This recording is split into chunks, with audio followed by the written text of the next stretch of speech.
Bienvenidos al mejor canal de historias paranormales. Seré su guía en este intrigante viaje. ¿Listos para sumergirse en lo inexplicable? Comencemos con nuestra historia de hoy. La vida de Fernando Reyes nunca fue fácil. Desde pequeño, creció en un orfanato en Medellín, donde los demás niños lo evitaban debido a sus afirmaciones de ver sombras y espíritus. Los adultos lo consideraban un niño problemático y nunca fue adoptado. Al alcanzar la adolescencia, dejó el orfanato y comenzó una vida de vagabundeo y delincuencia menor, hasta que finalmente se unió a un grupo de sicarios trabajando para uno de los carteles de droga. Una noche, Fernando y su compañero reciente, Juan El Chespi Gutiérrez, estaban estacionados entre los matorrales de una carretera secundaria, vigilando cualquier actividad sospechosa. Era un trabajo sencillo pero vital, informar sobre cualquier presencia policial. Para mantenerse despiertos, se inyectaban sustancias estimulantes y compartían historias de sus vidas. Sí, compa, nada más estaba reposando la mirada tantito. Este trabajo es importante. Si dejamos pasar a los polis nos van a torcer. Lo mínimo que podemos hacer es dar el aviso, le dijo Juan con seriedad, tomando un sorbo de su café. La noche avanzaba lentamente. Fernando le contó a Juan sobre su infancia en el orfanato y su capacidad de ver espíritus. Juan, en contraste, habló de su familia y de cómo se había involucrado en el negocio de la droga para alimentar a sus 3 hijos. El silencio de la noche fue interrumpido por el crujido de los matorrales. Ambos hombres se tensaron, pero era solo un animal. Continuaron su vigilancia hasta el amanecer, cuando una voz en la radio portátil les informó que podían retirarse. Juan dejó a Fernando frente a su humilde vecindad. Al entrar a su diminuto cuarto, Fernando intentó descansar, pero fue interrumpido por unos niños que pedían su balón. Después de devolverles el balón, intentó dormir nuevamente, pero los golpes en la puerta volvieron. Esta vez, los golpes provenían del viejo ropero al fondo de su cuarto. Fernando se acercó lentamente y al retirar la sábana que cubría el ropero, vio una mano infantil con moretones. La cara de un niño apareció brevemente, con una sonrisa macabra y una apariencia de haber sido maltratado.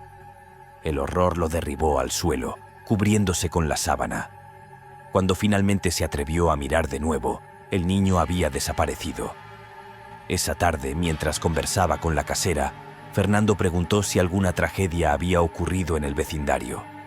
La mujer, con tono serio, le contó sobre un niño que había sido maltratado y asesinado por su padre hace 20 años. Desde entonces, se decía que su espíritu rondaba el lugar. Esa noche, Juan pasó por Fernando en su auto, hablando alegremente sobre su día, pero Fernando no podía dejar de pensar en la espeluznante aparición. De vuelta en su puesto de vigilancia, Fernando vio a una mujer con un orificio en la frente caminando hacia ellos. Aunque Juan no la vio, Fernando quedó paralizado por el miedo. La tranquilidad de la noche se rompió cuando una banda rival los atacó. Fernando y Juan huyeron en direcciones opuestas. Herido y atrapado en una zanja, Fernando escuchó una voz que le ofrecía un pacto. Sin muchas opciones, aceptó, tomando una mano que pronto se tornó putrefacta y lo arrastró hacia la oscuridad. Fernando despertó al día siguiente en la misma zanja, sin heridas en su pierna. Al regresar al sitio del ataque, encontró su coche incinerado y el cuerpo destrozado de Juan. Horrorizado, huyó hacia la carretera y fue recogido por un autobús. En el autobús, Fernando trató de dormir, pero fue acosado por pesadillas de espíritus y visiones grotescas. Soñó con ser agredido por las almas de aquellos que habían muerto por sus manos. Al despertar, llegó a su vecindad, tomó sus pertenencias y decidió huir a otro estado para escapar de su horrible vida. De repente, la puerta de su cuarto se cerró violentamente y todo se oscureció. Los golpes comenzaron nuevamente, esta vez provenientes del viejo ropero. En un intento desesperado por escapar, Fernando se lanzó contra la ventana, pero no se rompió. La habitación estaba en silencio, excepto por el ruido del ropero que cayó al suelo. Una mano esquelética emergió del ropero, rompiendo la madera. Fernando forcejeó con la puerta, pero finalmente cedió y salió corriendo a la calle. En su desesperación, cruzó una avenida sin mirar y al abrir los ojos se encontró nuevamente en el árido terreno de la zanja, rodeado por las voces de los hombres que lo buscaban.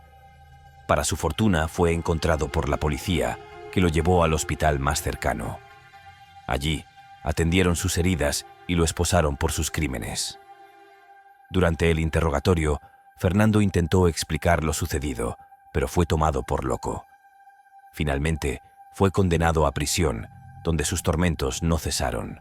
En la cárcel, Fernando vivió un infierno personal.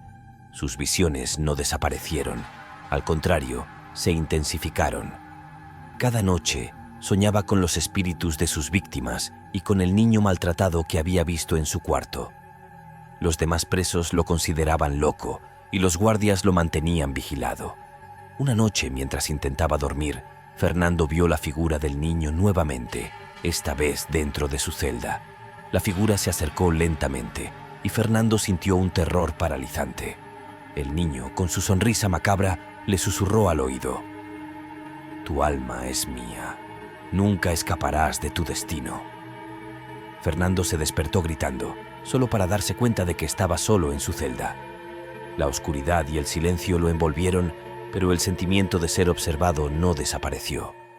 A lo largo de su condena, continuó viendo espíritus y sufriendo pesadillas. Cada día era una lucha constante por mantener su cordura.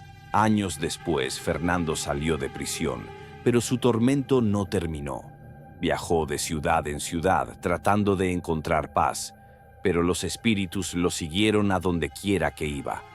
El pacto que hizo en aquella zanja lo condenó a una vida de terror interminable, una existencia en la que nunca encontraría descanso ni redención. Finalmente comprendió que no había escapatoria. Su alma estaba atada a las entidades que lo perseguían y su vida estaba destinada a ser un recordatorio constante de los horrores que había enfrentado y los errores que había cometido. En un intento desesperado por liberarse, Fernando buscó ayuda en la brujería y el ocultismo, pero cada ritual solo empeoraba su situación. El ciclo de tormento, pesadillas y visiones continuó hasta que Fernando, consumido por la desesperación, decidió enfrentar su destino. Volvió a la zanja donde todo comenzó, esperando encontrar alguna respuesta o solución. Al llegar, sintió la presencia de las entidades que lo habían atormentado durante tanto tiempo. «Estoy aquí. Hice un pacto y lo cumplo. Tomen mi alma, pero déjenme en paz», gritó al vacío. Las sombras se acercaron y Fernando sintió una paz momentánea antes de ser envuelto en oscuridad total. Su cuerpo fue encontrado días después, sin vida, pero con una expresión de calma en su rostro. Aunque su tormento había terminado, su historia quedó como un recordatorio de los horrores que puede traer un pacto oscuro. Mi nombre es Carlos Restrepo, soy de Medellín, Colombia, y hoy quiero contarles algo que me ocurrió hace 5 años. Algo que cambió mi vida para siempre y que hasta el día de hoy me persigue como una sombra implacable. Todo comenzó una noche de octubre. El aire estaba cargado de humedad y el cielo oscuro amenazaba tormenta. Recuerdo el sonido de las gotas de lluvia golpeando contra el techo de zinc de nuestra pequeña casa en las afueras de la ciudad.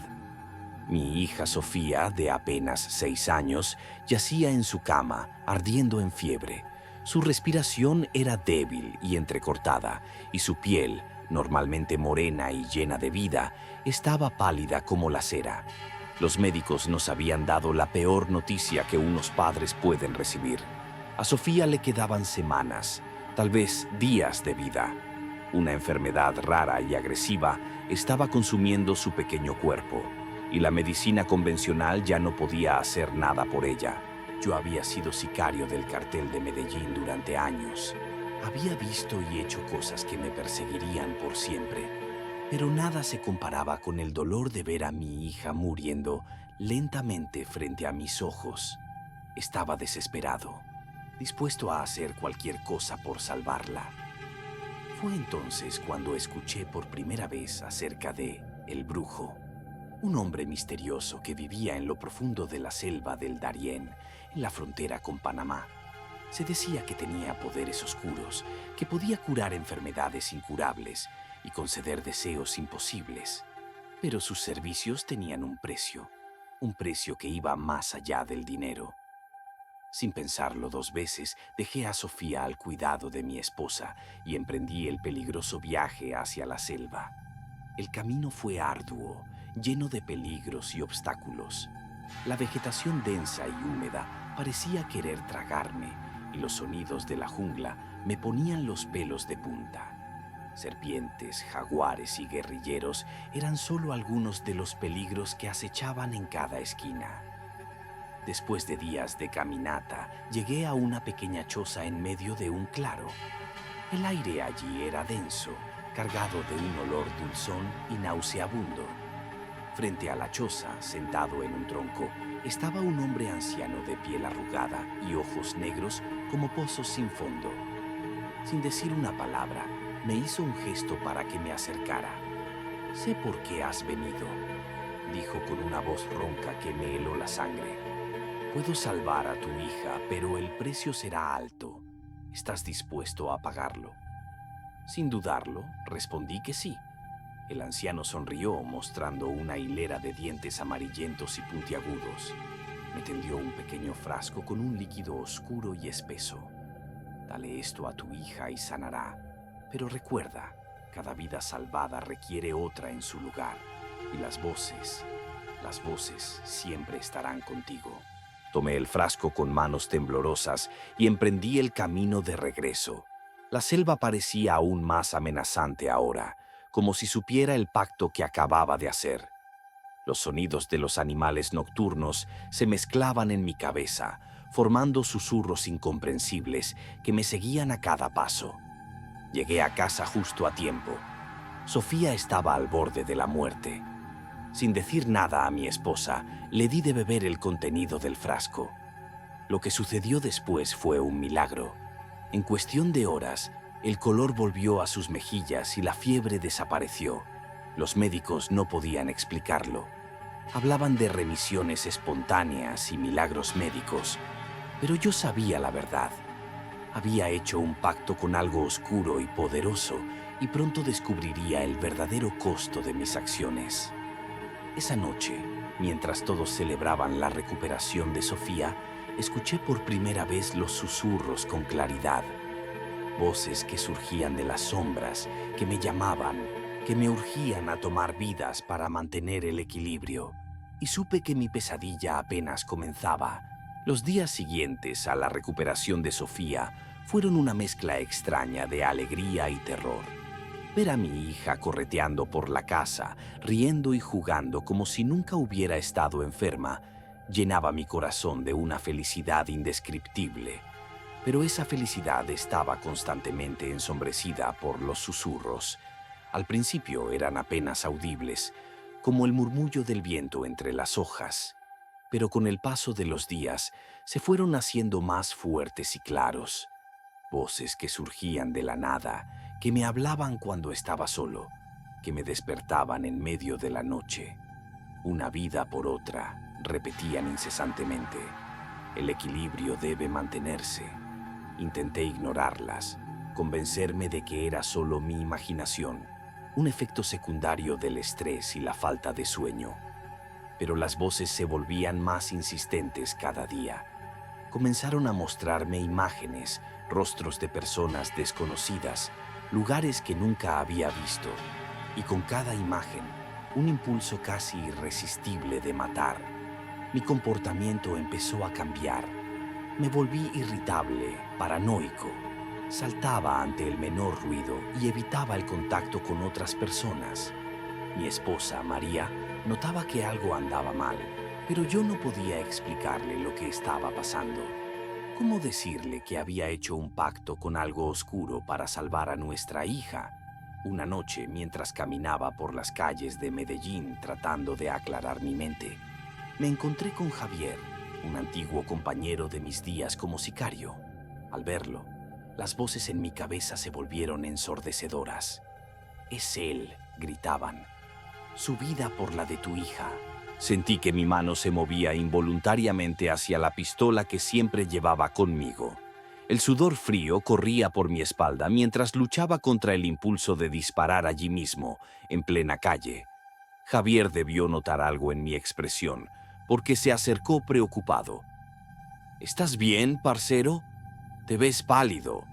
Fue entonces cuando vi el terror en sus ojos, el mismo terror que yo sentía, y supe que no estaba solo en esto. «Tú también los escuchas, ¿verdad?», le pregunté en un susurro. Javier asintió lentamente, su rostro una máscara de miedo y comprensión. «Las voces no me dejan en paz, me obligan a hacer cosas horribles». En ese momento sentí una mezcla de alivio y horror. No estaba loco, pero la realidad era aún peor de lo que imaginaba. Javier y yo nos sentamos en un banco del parque y compartimos nuestras historias en voz baja, temerosos de que alguien pudiera escucharnos.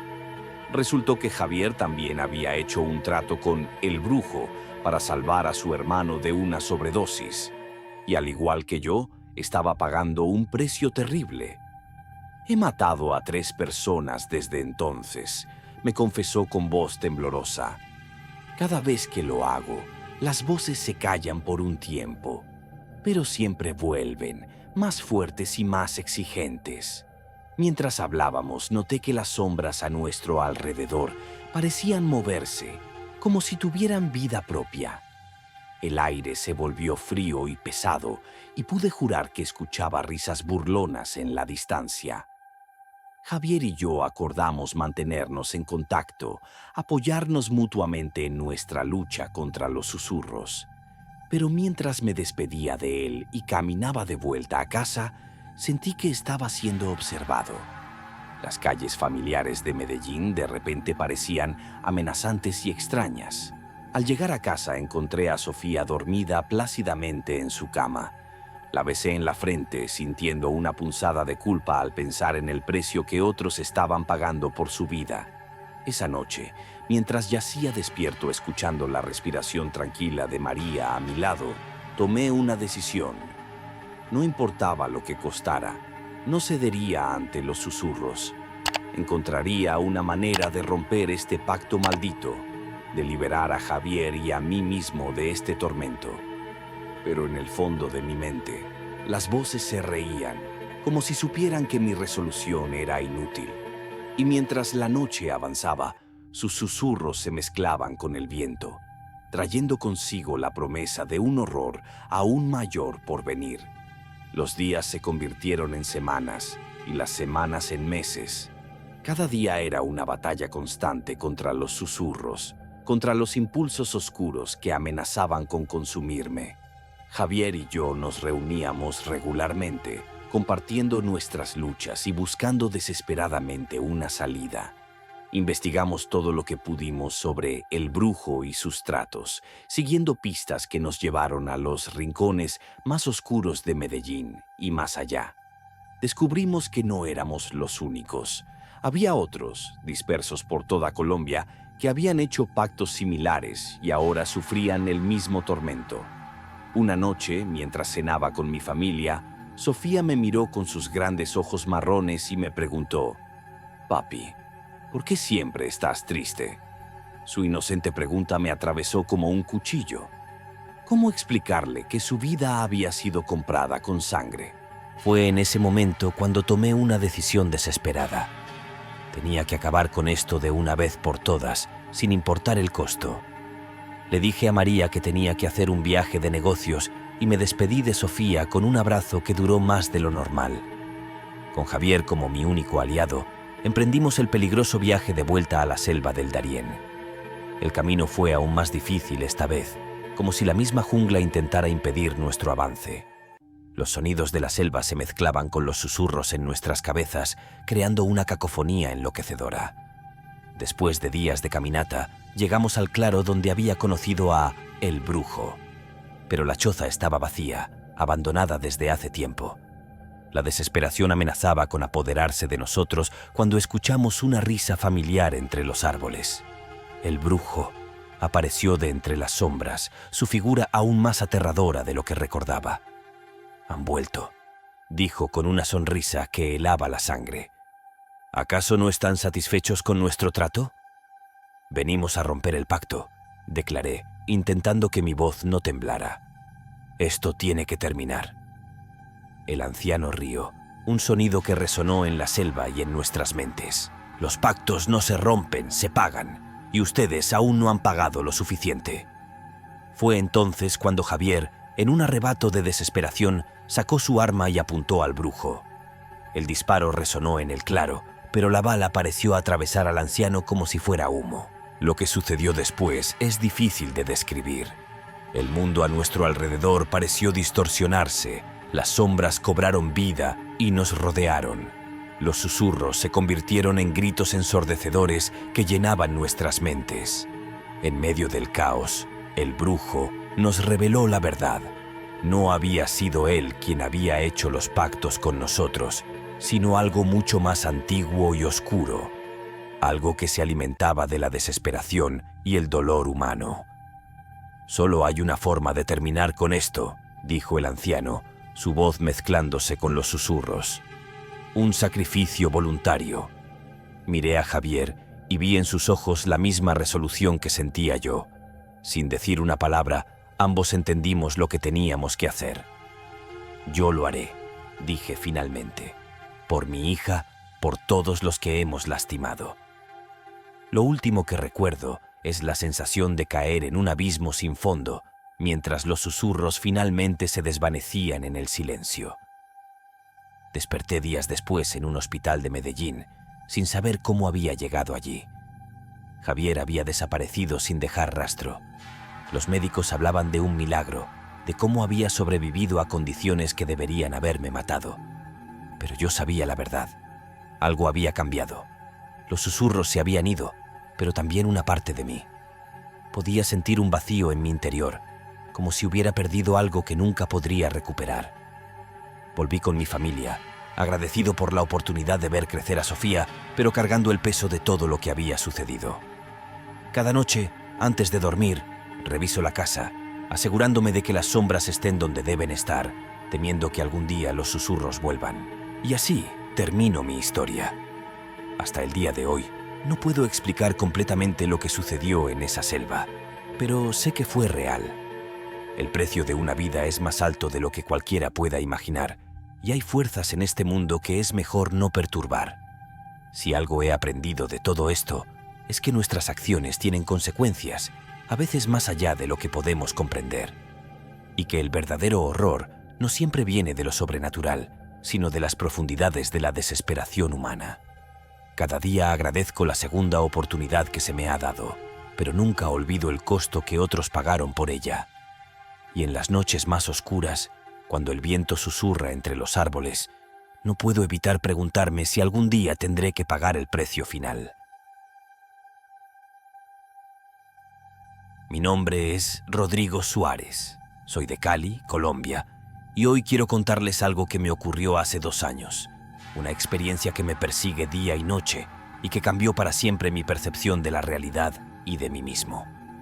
Durante 20 años fui sicario para uno de los carteles más poderosos de Colombia. No estoy orgulloso de ello, pero era lo único que sabía hacer. Había decidido retirarme, cansado de una vida llena de violencia y remordimientos. Tenía suficiente dinero guardado y planeaba mudarme a una pequeña ciudad costera para vivir mis últimos años en paz. Pero el destino, o tal vez mis propias acciones, tenían otros planes para mí. Una noche, mientras empacaba mis cosas en mi apartamento en el centro de Cali, recibí una llamada de mi jefe, don Ernesto. Su voz sonaba tensa, casi preocupada, algo inusual en él. «Rodrigo, necesito que hagas un último trabajo», dijo sin rodeos. «Es importante y solo confío en ti para hacerlo». Intenté negarme, explicarle que ya estaba fuera del negocio, pero don Ernesto insistió. Me ofreció una suma exorbitante de dinero, más de lo que había ganado en toda mi carrera. Pero fue su siguiente frase la que me hizo dudar. «Es en San José del Guaviare», dijo, «en una aldea remota en la selva. Nadie más quiere ir allí». Esas palabras despertaron mi curiosidad. ¿Qué podía haber en una aldea perdida que asustara incluso a los sicarios más experimentados? Contra mi mejor juicio acepté el trabajo. Al día siguiente me encontraba en un pequeño avión rumbo a San José del Guaviare. El piloto, un hombre de pocas palabras, me dejó en una pista de aterrizaje improvisada en medio de la nada. El calor era sofocante y la humedad se pegaba a mi piel como una segunda capa. Un guía local me esperaba en un viejo jeep.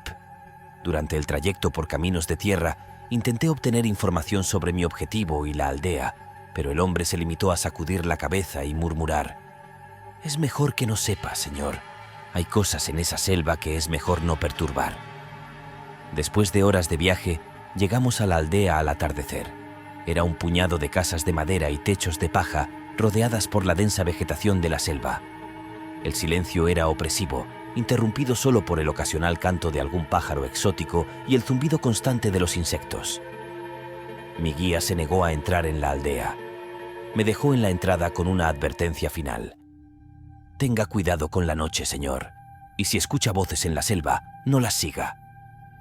Mientras caminaba por la calle principal de tierra, notaba las miradas de los pocos habitantes visibles. Eran miradas de miedo, pero no dirigidas a mí. Parecían temer algo más, algo que yo no podía ver. Me registré en la única posada del lugar, un edificio destartalado que olía a moho y a algo más que no pude identificar. La dueña, una mujer mayor de rostro arrugado y ojos hundidos, me entregó la llave sin decir palabra. Ya en mi habitación, saqué los documentos que don Ernesto me había dado. Mi objetivo era un hombre llamado Javier Morales, un exmiembro del cartel que aparentemente se había escondido en esta aldea. Mi trabajo era simple: encontrarlo y eliminarlo. Mientras revisaba la información, escuché un grito lejano proveniente de la selva. No era un animal, estaba seguro. Era el grito de un hombre, lleno de terror y agonía. Me asomé a la ventana, pero solo vi la oscuridad de la jungla y las sombras danzantes proyectadas por las pocas lámparas de la aldea. Fue entonces cuando lo noté. Un silencio antinatural había caído sobre el lugar. Ni siquiera se escuchaban los insectos. Y en ese silencio creí escuchar susurros, voces que parecían llamarme desde la profundidad de la selva. Sacudí la cabeza, intentando convencerme de que era solo mi imaginación, el cansancio del viaje jugándome una mala pasada. Pero mientras me preparaba para dormir, no pude evitar sentir que había cometido un grave error al venir a este lugar, y que el verdadero horror apenas estaba comenzando. Desperté al amanecer, empapado en sudor frío. Durante la noche, mis sueños habían sido un torbellino de imágenes perturbadoras, rostros distorsionados de mis víctimas pasadas, gritos silenciosos y una oscuridad que parecía tener vida propia.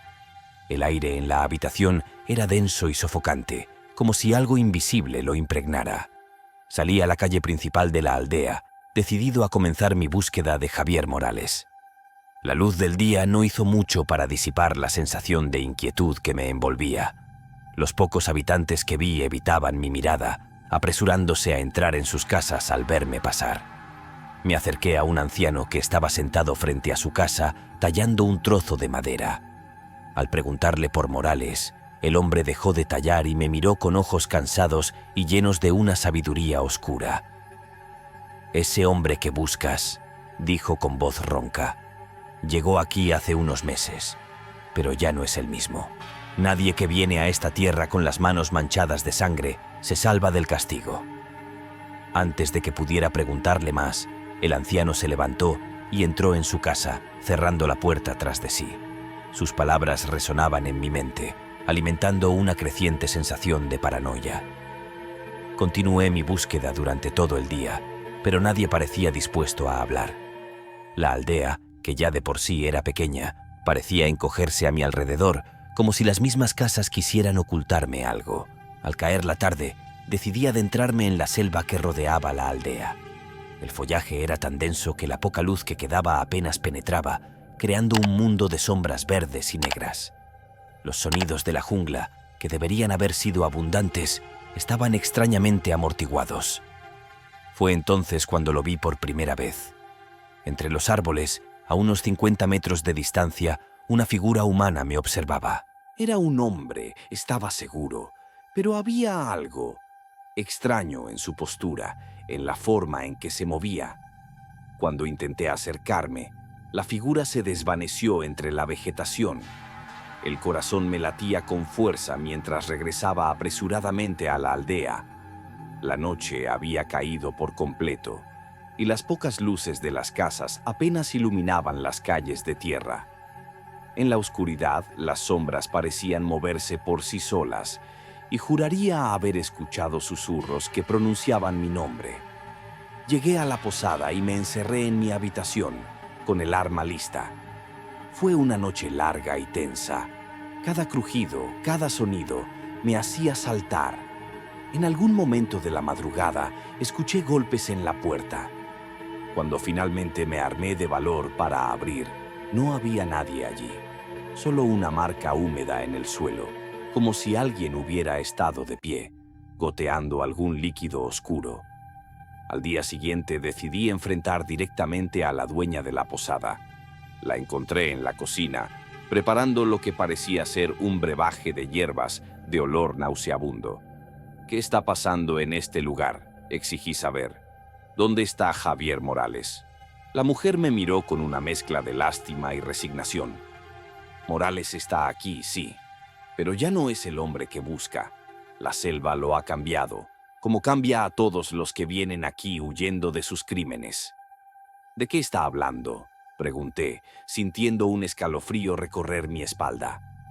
Esta tierra, continuó ella, tiene una forma de hacer que enfrentemos nuestros pecados. Los que han derramado sangre son juzgados por la selva misma. Algunos enloquecen, otros se convierten en algo más. Salí de la posada con la cabeza dando vueltas. Las palabras de la mujer se mezclaban con mis propios miedos y las visiones de la noche anterior. Fue entonces cuando lo vi de nuevo. Javier Morales, o lo que quedaba de él, de pie en el borde de la selva. Su piel tenía un tono verdoso enfermizo y sus ojos estaban completamente negros, sin pupila ni blanco visible. Me miró fijamente y, por un momento, creí ver en su rostro el reflejo de todas las vidas que había tomado. Morales se dio la vuelta y se internó en la selva. Sin pensarlo, lo seguí, adentrándome en la oscuridad verde, sin saber que estaba a punto de enfrentar no solo mis pecados, sino algo mucho más antiguo y terrible de lo que jamás había imaginado. Me adentré en la espesura de la selva, siguiendo la figura distorsionada de Morales. La vegetación parecía cerrarse a mi paso, como si intentara impedirme el avance. Los sonidos de la jungla se intensificaron, convirtiéndose en un coro inquietante de susurros y lamentos. Después de lo que parecieron horas, llegué a un claro. La luz de la luna llena se filtraba entre las copas de los árboles, iluminando una escena que me heló la sangre. En el centro del claro había un círculo de piedras antiguas, cubiertas de musgo y enredaderas. Y allí, de pie en el centro, estaba Morales. Pero no estaba solo. A su alrededor, emergiendo de las sombras de la selva, aparecieron figuras espectrales. Con horror reconocí los rostros de mis víctimas pasadas. Hombres y mujeres a los que había eliminado a lo largo de los años. Todos me miraban con ojos vacíos y acusadores. «Bienvenido, Rodrigo», habló Morales, su voz una mezcla grotesca de la suya y algo más antiguo y poderoso. «Has llegado al lugar donde se juzgan los pecados de sangre». Intenté levantar mi arma, pero mi cuerpo no respondía. Estaba paralizado por un terror que iba más allá de lo físico. «Aquí», continuó Morales, «la selva misma es juez y verdugo. Cada vida que has tomado, cada gota de sangre que has derramado, ha alimentado algo oscuro y antiguo que habita en estas tierras». Las figuras espectrales comenzaron a moverse, formando un círculo a mi alrededor. Sus voces se alzaron en un cántico macabro, una letanía de acusaciones y lamentos. «Tienes dos opciones, Rodrigo», dijo Morales. «Puedes aceptar tu castigo, unirte a nosotros en esta existencia maldita, condenado a vagar por la selva por la eternidad. O puedes intentar redimirte». Redimirme, logré preguntar, mi voz apenas un susurro. Sí, enfrentar tus crímenes, sentir el dolor de cada vida que has tomado. Pero te advierto, pocos sobreviven a la experiencia con la cordura intacta. En ese momento tuve una claridad que nunca antes había experimentado. Toda mi vida pasó ante mis ojos. Las decisiones equivocadas, las vidas que había destruido, el dolor que había causado. Y supe lo que tenía que hacer. Acepto, dije con voz firme. Quiero redimirme. Morales sonrió, una sonrisa que no tenía nada de humano. Levantó sus manos y la selva pareció cobrar vida. Lianas se enroscaron alrededor de mis brazos y piernas, inmovilizándome. Sentí como la tierra bajo mis pies se abría, hundiéndome lentamente. Lo que siguió es difícil de describir. Viví cada muerte que había causado, sentí el dolor, el miedo y la desesperación de cada una de mis víctimas. Vi las consecuencias de mis acciones, las familias destruidas, los sueños truncados. Fue un tormento que pareció durar una eternidad. Cuando todo terminó, me encontré tirado en el suelo del claro, empapado en sudor y temblando incontrolablemente. Morales y las figuras espectrales habían desaparecido. La selva estaba en silencio. Me levanté con dificultad y miré a mi alrededor. El mundo parecía diferente. Podía sentir la vida pulsando en cada hoja, en cada gota de rocío. Y por primera vez en años sentí el peso de la culpa levantarse de mis hombros. Regresé a la aldea al amanecer. La gente me miraba de forma diferente, como si supieran lo que había pasado. La dueña de la posada me entregó mis cosas sin decir palabra, pero vi en sus ojos un destello de respeto. Mientras me alejaba de aquel lugar maldito, supe que mi vida había cambiado para siempre. Ya no era el mismo hombre que había llegado buscando completar un último trabajo. Ahora cargaba con el conocimiento y la responsabilidad de mis acciones. Hoy, 2 años después, dedico mi vida a ayudar a otros, intentando equilibrar la balanza de alguna manera. Pero nunca olvido aquella noche en la selva. A veces, en mis sueños, aún escucho los susurros de la jungla y veo los ojos negros de Morales. Esta es mi historia, una historia de redención y castigo. No puedo explicar completamente lo que sucedió en aquella selva, pero sé que fue real. Y sé que hay fuerzas en este mundo que van más allá de nuestra comprensión, fuerzas que nos hacen responsables de nuestros actos. Si algo he aprendido de todo esto, es que nuestras acciones tienen consecuencias y que el verdadero infierno no está en algún más allá, sino en los remordimientos que cargamos con nosotros. Pero también he aprendido que, incluso en la oscuridad más profunda, existe la posibilidad de redención. Solo hay que tener el coraje de enfrentar nuestros propios demonios. Estimados pasajeros del miedo, nuestro recorrido por hoy ha finalizado. Espero que hayan disfrutado el trayecto y recuerden darle al botoncito mágico de like si no quieren que algún ente maligno arañe su cama esta noche. Y ojo, suscríbanse para acompañarme en más paseos al límite del terror. ¡Hasta la vista!